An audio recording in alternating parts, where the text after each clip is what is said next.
अदिति चौहान। जी ma'am आपका parcel. भैया नहीं चाहिए प्लीज। मैम अगर आपको नहीं चाहिए तो आपने जहाँ से ऑर्डर किया है वहाँ से आप रिटर्न रिक्वेस्ट डाल दीजिए, वापस हो जाएगा, पर यहाँ तो आपको लेना पड़ेगा। ठीक है दीजिए। मैम हाँ एक गिलास पानी मिलेगा? भैया आप कहीं और पी लो पानी प्लीज। मैम बहुत ज़ोरों की प्यास लगी है। ठीक है लाती हूँ।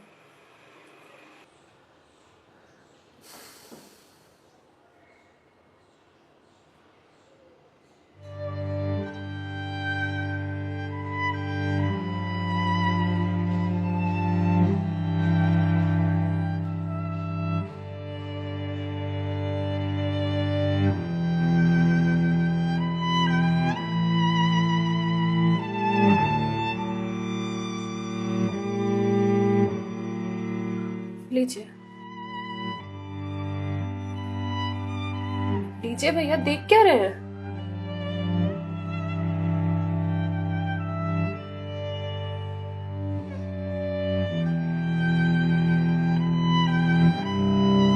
मैम आपको कोई दिक्कत है? मतलब आप किसी परेशानी में हैं?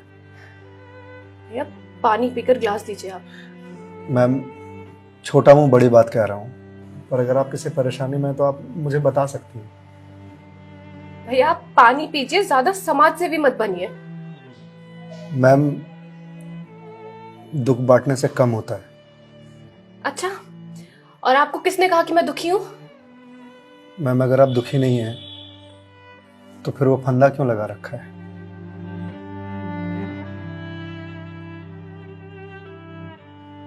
मैम मैंने सुना है खुशियां बांटने से बढ़ती हैं और दुख बांटने से कम होता है। मैम बड़े से बड़ा दुख कम हो जाता है अगर आपके पास कोई सुनने वाला हो। मैम प्लीज मैम रोइए मत मैम।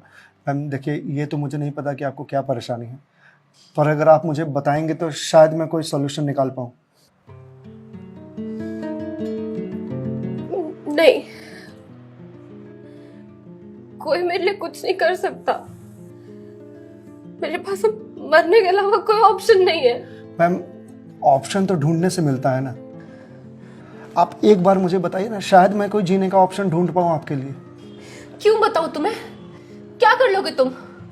मैंने बोला ना, मेरी हेल्प कोई नहीं कर सकता है। मैम आप अगर मुझे नहीं बताएंगे तो मैं वैसे भी कुछ नहीं कर पाऊंगा, पर अगर आप मुझे बताएंगे तो शायद मैं कोई हल निकाल पाऊं। और अगर कोई हल नहीं निकला तो आप तो वैसे भी सुसाइड करने जा रही थी, तो जाने से पहले अपना दुख मुझे बताते जाइए प्लीज।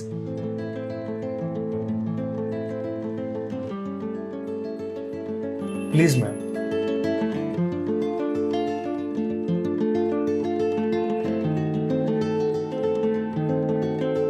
मैं ईएमआईज़ के चक्कर में फंस चुकी हूँ। मतलब मैं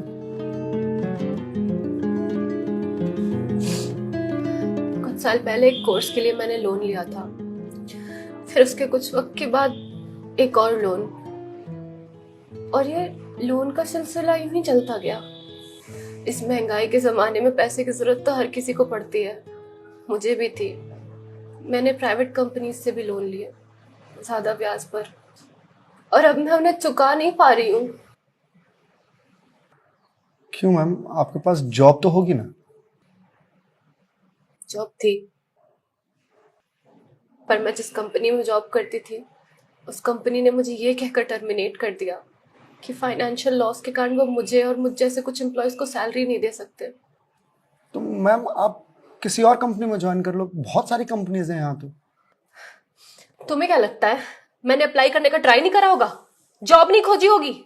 बहुत की थी, पर इस रिसेशन के जमाने में जॉब मिलना कितना मुश्किल है ये तुम जैसे डिलीवरी बॉय को क्या पता।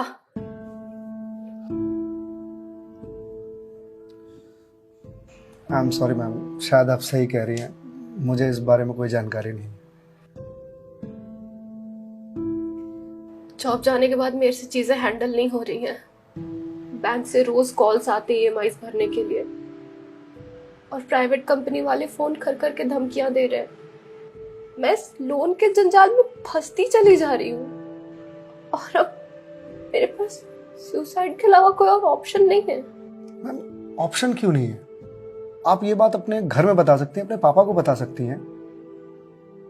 नहीं, मैं ये बात अपने पापा को नहीं बता सकती। क्यों मैम? मेरे पापा रिटायर हो चुके हैं, उनके ऊपर पहले से घर की बहुत रिस्पॉन्सिबिलिटीज है। वो मेरी शादी के लिए पैसे भी जोड़ रहे हैं। मैं उनसे किस मुंह से पैसे मांगू? मुझे पढ़ाने के लिए, बाहर भेजने के लिए उन्होंने ना जाने रिश्तेदारों से कितने ताने सुने होंगे। और अब जब मैं उन्हें ये जाकर बोलूंगी तो लोग क्या कहेंगे? मैम पैसे आपको अपने पापा से मांगने हैं या लोगों से? पापा से लेने हैं। तो फिर अब लोगों का क्या है? लोगों का तो काम है कहना, वो तो कहते रहेंगे। पर मैं किस मुंह से जाके अपने पापा को ये बोलूं? किस मुंह से मांगू पैसे उनसे? जिस उम्र में मुझे उनका बोझ उतारना चाहिए, सहारा बनना चाहिए, उस उम्र में मैं उन पे ही बोझ बनूं?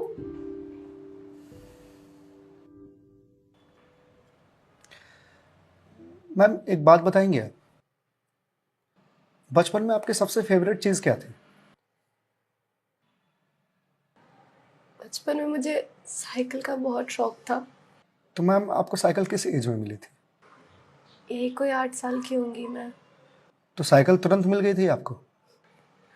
नहीं, पापा तो मान ही नहीं रहे थे। बोल रहे थे गिर जाएगी, चोट लगा लेगी। तो फिर कैसे साइकिल मिली? बहुत जिद की थी मैंने, बहुत। खाना पीना सब छोड़ दिया था। तो मैम साइकिल के लिए जो जिद किया आपने, तो शर्म आई होगी आपको? तो मुझे मुझे क्यों शर्म आएगी? पापा है वो मेरे, उनसे जिद नहीं करूंगी तो किससे जिद करूंगी? तो मैम जब बचपन में साइकिल के लिए जिद करने में शर्म नहीं आई तो अब क्यों आ रही है? मैम अभी आपने कहा कि आपके पापा आपकी शादी के लिए पैसे जोड़ रहे हैं, और आप तो यहां सुसाइड कर रही हो। तो वो उन पैसों का क्या करेंगे? या उन्हें यह जानकर बहुत खुशी होगी कि उनकी बेटी ने शादी का बोझ हल्का कर दिया उनके सिर पर से। मैम आपको मालूम है, हमारे जनरेशन की दिक्कत यही है कि हम अपने आप को इतना बड़ा समझ लेते हैं कि हम अपने पेरेंट्स से ही अपनी बात छुपाने लगते हैं।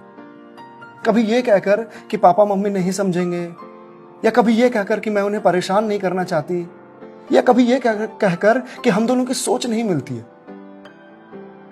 एक बार आप अपनी दिक्कत अगर अपने पेरेंट्स से शेयर कीजिएगा ना, तो आपको जीवन में फिर कभी सुसाइड करने की जरूरत नहीं पड़ेगी, या मेरे जैसे किसी अनजान से अपनी बात शेयर करने की जरूरत नहीं पड़ेगी। प्लीज मैम एक बार शेयर करके देखिए। उनसे बेहतर दोस्त इस दुनिया में कोई नहीं हो सकता। प्लीज मैम एक बार ट्राई कीजिए, प्लीज मैम।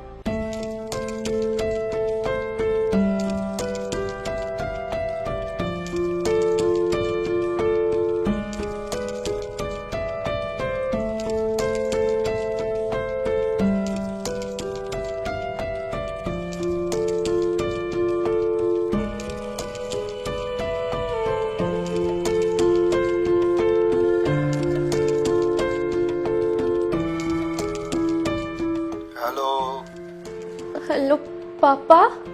हाँ अदिति बोल, कैसी है बेटा? पापा मुझे आपसे कुछ बात करनी है। हाँ बोल ना बेटा। पापा मैं क्या हुआ बेटा? पापा मैं बहुत परेशान हूँ। हाँ तो मुझे बता ना, किस लिए परेशान है?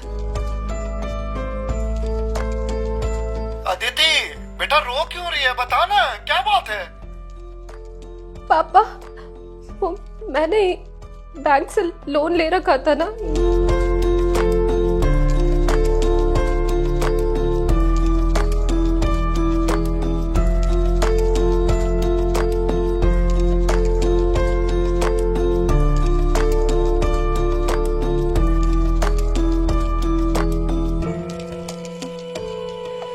देख बेटा, जो हो गया सो हो गया, तू चिंता मत कर, मैं हूं ना, अभी तेरा बाप जिंदा है, मैं काम करता हूँ, मैं कल ही तेरे पास आता हूँ, तू बिल्कुल भी चिंता मत कर।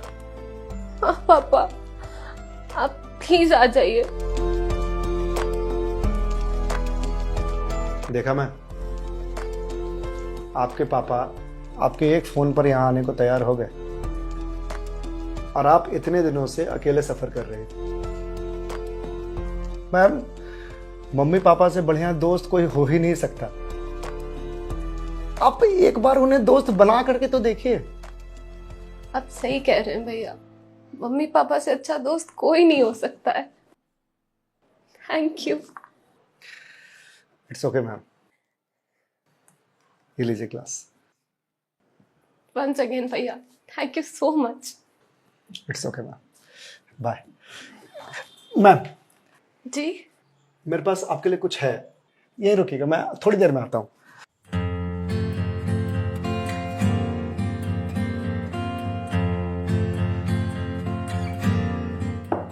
मैम। जी भैया।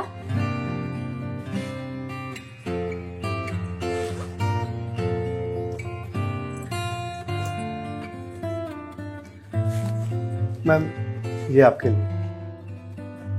भगवत गीता? जी मैम।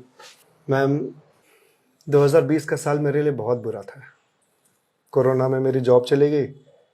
पहले के कुछ महीने जो थे वो तो सेविंग्स से निकल गए, लेकिन उसके बाद के कुछ महीने बहुत ज़्यादा टफ था।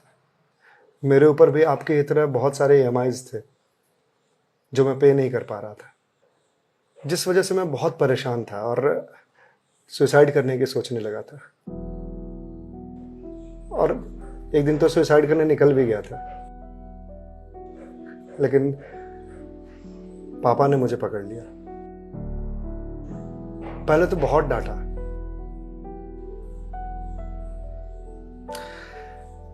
फिर उसके बाद सीने से लगा करके कहा कि तू चिंता क्यों करता है, मैं हूं ना। उन्होंने ही मेरे सारे बिल्स पे किए और उसके बाद ये भगवत गीता दिया मुझे और बोला बेटा जीवन में जब भी कोई परेशानी आए, किसी चीज का हल ना मिले तो ये पढ़ लेना, इसमें जीवन की सारी परेशानियों का हल तुझे मिल जाएगा। और मैम वो दिन है और आज का दिन है। आज जिस कंपनी से मैं आपको डिलीवरी करने के लिए आया हूं वो मेरी ही कंपनी है। आपकी अपनी कंपनी है? जी मैम। कोरोना के बाद मैंने अपना स्टार्टअप शुरू कर दिया था जॉब जाने के बाद, क्योंकि जॉब मिल ही नहीं रही थी। तो अगर आपकी कंपनी है तो फिर ये डिलीवरीज आप क्यों कर रहे हैं? मैम मुझे अच्छा लगता है अपना काम खुद करना, और शुरुआत तो मैंने अकेले से ही किया था ना। आज भी जब मन करता है तो निकल जाता हूँ डिलीवरी करने के लिए। और देखिए आज तो निकलना मेरा सफल रहा, आपसे मुलाकात हो गई और जो सीख मुझे भगवत गीता से मिली वो मुझे आपको देने का मौका मिला।